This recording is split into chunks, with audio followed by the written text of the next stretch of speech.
RCB की playoff से पहले 3 ऐसी बड़ी प्रॉब्लम जिसका हम जिक्र करेंगे और जिसके कारण कल आरसीबी हार भी गया। चलिए सबसे पहले शुरू करते हैं मिडल ऑर्डर की प्रॉब्लम। रजत पाटीदार, जितेश शर्मा, कहीं ना कहीं मयंक अग्रवाल को भी मैं जो है ना इसमें इंक्लूड करूंगा। मैं मेरे साथ वह वो जुड़ गए हैं। मिडल ऑर्डर की प्रॉब्लम पे सबसे पहले डिस्कस कर लेते हैं। वीडियो को अंत तक देखिएगा, लाइक एंड सब्सक्राइब भी कर दीजिएगा। वैभव, मिडल ऑर्डर कभी एक्सपोज नहीं हुआ आरसीबी का, क्योंकि या तो आपके ओपनर्स मार जाते थे या आपके फिनिशर संभाल जाते थे, मैच आप जीत जाते थे और बात इतनी होती नहीं थी। शुरू के 4 मैच को अगर मैं हटा दूं तो रजत पाटीदार कभी चले नहीं है। मिडल ऑर्डर, अगर आप आईपीएल प्लेऑफ्स में जा रहे हैं तो वहां पे सबसे अहम रोल अदा करेगा। और कल 36 गेंदों में 69 चाहिए थे और हम मिडल ऑर्डर की वजह से हार गए।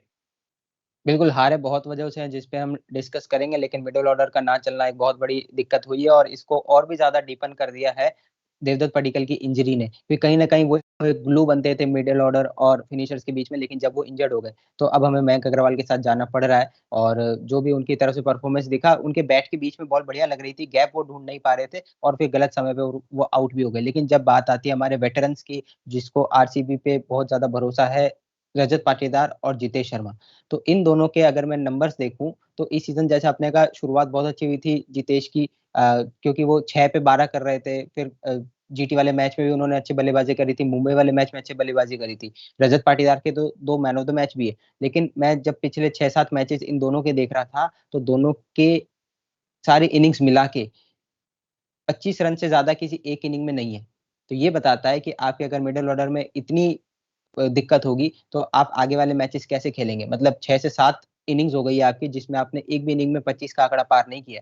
तो ये काफी दिक्कत वाली बात है। अब रजत पाटीदार को टीम से निकाल देने वाला जो भी लोग सोच रहे हैं, वो कहीं से भी सेंचुरी बनाता है ना, तो आपके पास उसका कोई रिप्लेसमेंट है। और रजत पाटीदार क्लच मूवमेंट्स में बहुत अच्छा करते हैं आरसीबी के लिए, सिर्फ अभी नहीं पिछले 2-3 सीजन से। तो उनको आपका निकालना नहीं बनता है। कप्तान वाइस कैप्टन है आपके जितेश शर्मा और रजत पाटीदार, तो रिस्पॉन्सिबिलिटी लेनी पड़ेगी। इन पे सबसे बड़ा दाव खेला है। अगर आप पर्स के हिसाब से बात करें तो करीबन 22-23 करोड़ रुपया इन दोनों पे लगाया आरसीबी ने। तो सिर्फ ये इस सीजन नहीं, अगले 2-3 सीजन के लिए आरसीबी का इंश्योरेंस हो सकते हैं। तो वो जो मतलब भरोसा आरसीबी इन पे दिखा रहा है, वो इनको वापस बदले में आरसीबी फैंस को देना पड़ेगा। और भाई सबसे बड़ी बात है ना, जब आपने 25 रन की बात की तो कल विराट कोहली का भी एक रिकॉर्ड इस आईपीएल में टूट गया है कि जब वो 25 प्लस रन स्कोर करते हैं तो हर मर्तबा आरसीबी जीतती है। लेकिन कल उन्होंने शानदार 43 स्कोर किए, उसके बावजूद आरसीबी हार गई। और कारण नंबर 1, मिडल ऑर्डर आरसीबी का फ्लॉप हुआ। कारण नंबर 2 पे चलूं उससे पहले जोश हेजलवुड की अपडेट आपको बताना चाहता हूं कि जोश हेजलवुड जो है वो आज देर रात फ्लाई करेंगे इंडिया के लिए। कल या परसों सुबह लखनऊ में ज्वाइन कर जाएंगे आरसीबी को। कि फ्लाइट दिल्ली से होते हुए और डायरेक्ट लखनऊ आएगी। तो ये बड़ी मेजर अपडेट हमने आपको दे दी है। अगर आपको अपडेट्स पसंद आती है तो सब्सक्राइब करें आरसीबी ऑफिशियल और स्पोर्ट्स टॉक विद रोहित को। चलिए प्रॉब्लम नंबर 2 पे बात करते हैं। वैभव, इंजरी स्केयर इन आरसीबी। टिम डेविड इंजर्ड, रजत ऑलरेडी इंजर्ड, वो एज एन इम्पैक्ट आते हैं और पूरे आईपीएल लीडरशिप ग्रुप में जो है ना लीडर रहे। और उसके बाद जो है अभी इस मौके पे क्रंच सिचुएशन में वो बाहर हो गए। Injury number 2। तीसरा, बात चल रही है कि फिल सोल्ट भी शायद प्लेऑफ में अपने घर चले जाए। तो ये जो इंजरी प्रोन जो है, अपना पॉइंट नंबर 2 है कि भाई इंजर्ड प्लेयर्स कहीं ना कहीं आरसीबी की जो ये नौका बढ़िया चल रही थी इसको डुबो रहे हैं कहीं ना कहीं। इंजरी ये किस्मत की बात है। मैं कल भी ये सोच रहा था, आज भी ये कहना चाहूंगा कि हम हमेशा बात करते हैं रजत इंजर्ड, टिम डेविड इंजर्ड, ये इंजर्ड, वो इंजर्ड। जब हमें इतना दुख पहुंचता है हम कभी ये बात नहीं कर पाए कि विराट कोहली इंजर्ड हो गए तो क्या करेंगे। बिल्कुल। और Virat Kohli one of the point मेरा तो ये भी होगा जो हम बात कर रहे हैं ना कि किस वजह से आरसीबी हार रही है, कि over dependency on Virat Kohli. मतलब आप कब तक विराट कोहली के साथ हाफ सेंचुरी है, आप वो मैचेस जीते सारे के सारे, और जिसमें विराट कोहली फेल हुए वो आप सारे मैचेस हारे। कल तो चलिए चल भी गए थे, फिर भी आपको आसपास सपोर्ट नहीं दिखा। उनके आउट होने के बाद फेल सॉल्ट चले थोड़ा बहुत, लेकिन उसके बाद में क्या कुछ भी नहीं देखने को मिला हमको। मतलब 10 ओवर में आपके 118 रन थे, और जैसे आपने कहा कि 14 ओवर बाद हम ऐसी पोजीशन पे थे कि हमको सिर्फ 70 रन चाहिए थे, 7 विकेट हाथ में थे। तो बिल्कुल वो एक दिक्कत है विराट कोहली पे, ओवर डिपेंडेंसी, कि जब वो आउट होंगे फिर आपके पास भले ही कितने तुर्रम खान बैठे हो, कोई भी आपको मैच नहीं जितवाएगा। तो विराट कोहली को मेक श्योर करना पड़ेगा और लास्ट तक टिके। मतलब 18 साल खेलने के बाद भी सब कुछ उन पे निर्भर करता है। और आपने जो तीसरी प्रॉब्लम की बात करी कि ये जो आरसीबी का इंजरी और या उसमें इंक्लूड करेंगे प्लेयर की अनअवेलेबिलिटी।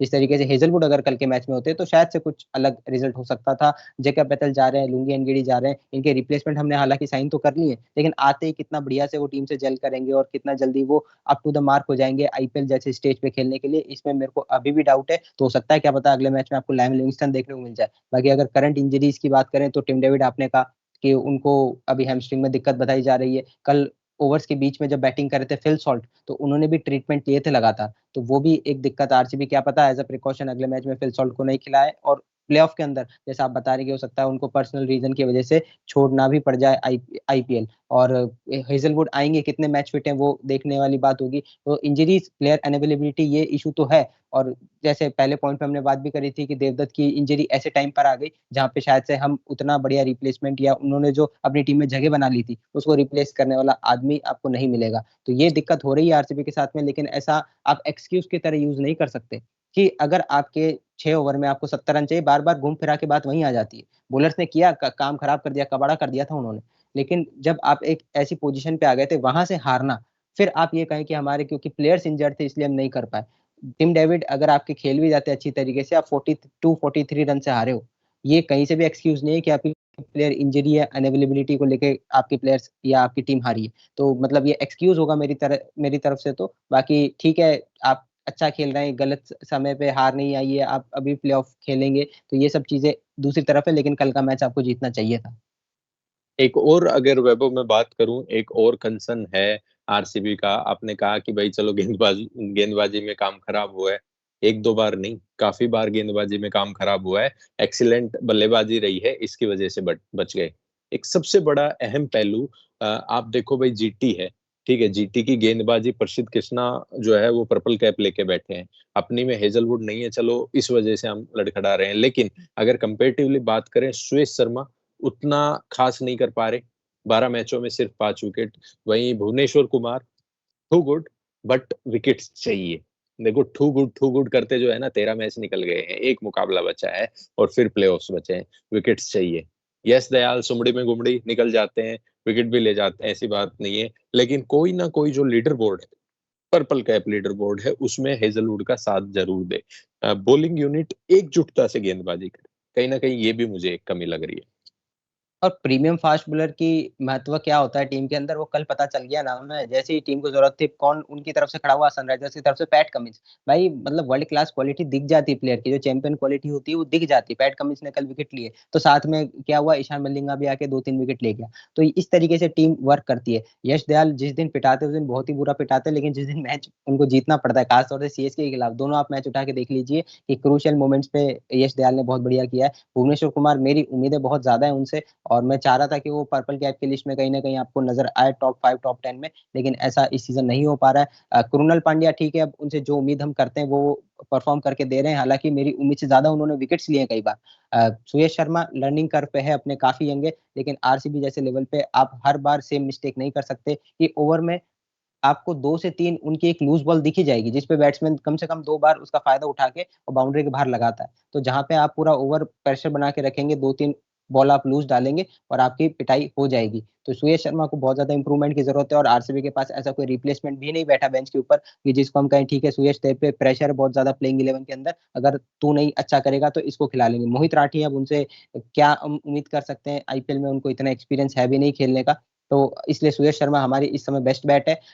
जो बीच में हमारे पंजाब के साथ लगातार 2 मुकाबले हुए थे, वहां से हमारा स्पिन का टर्न अराउंड हुआ था कि हमारे सुयश जो विकेट नहीं ले रहे थे वो थोड़े बहुत विकेट भी लेने लगे थे, इकोनॉमिकल भी रहे थे। क्रूनल ने भी विकेट लिए थे, इकोनॉमिकल रहे थे। लेकिन कल का मैच थोड़ा रस्टीनेस दिखी आरसीबी के अंदर, बैटिंग बॉलिंग दोनों के अंदर, कि लग रहा था कि टीम 20 दिन बाद एक कॉम्पिटेटिव मैच खेल रही है। प्रैक्टिस सेशन आप कितने भी कर लीजिए, टीम बॉन्डिंग एक्टिविटीज आप कितनी भी कर लीजिए, लेकिन लास्ट में जो मैच प्रैक्टिस होती है वही काम आती है, जो कहीं ना कहीं आरसीबी के अंदर मिसिंग लगी। और वही दिखा कि एसआरएच इस सेम ग्राउंड पे लखनऊ को हरा रहा था, तो उन्होंने दिखाया कि वो थोड़े आरसीबी से ज्यादा शार्प है। भले आप बात कर लें बैटिंग के अंदर या बॉलिंग के अंदर, फील्डिंग थोड़ी भी एसआरएच की आप मानेंगे इनिंग की शुरुआत में, जैसे नीतीश रेड्डी ने एक चौका जाने दिया, दूसरा भी ऑलमोस्ट मिस हो गया था, तो कहीं ना कहीं उनकी फील्डिंग में आपको दिखेगा कि 19 20 हो सकता था, लेकिन बैटिंग और बॉलिंग के अंदर एसआरएच हमसे एक नॉच ऊपर ही दिखा। हाँ, बिल्कुल सही बात है, और यही कुछ जो है ना, मेजर बड़ी बड़ी रीजंस है जिसकी आरसीबी को बहुत जल्द से जल्द जो है ना क्योर निकाल लेना चाहिए कि कैसे इनको ठीक किया जा सकता है। अगर आपको हमारी बातें ठीक लगी हो, अच्छी लगी हो तो सब्सक्राइब करना ना भूलें, वीडियो को लाइक करें। बाय-बाय, टेक केयर, ध्यान रखिएगा। आरसीबी टॉप 2 में क्वालीफाई करनी चाहिए, तभी आरसीबी के जीतने के चांसेस आईपीएल 2025 के ज़्यादा हैं। तब तक के लिए बाय-बाय, टेक केयर, नमस्कार, खुश रहें।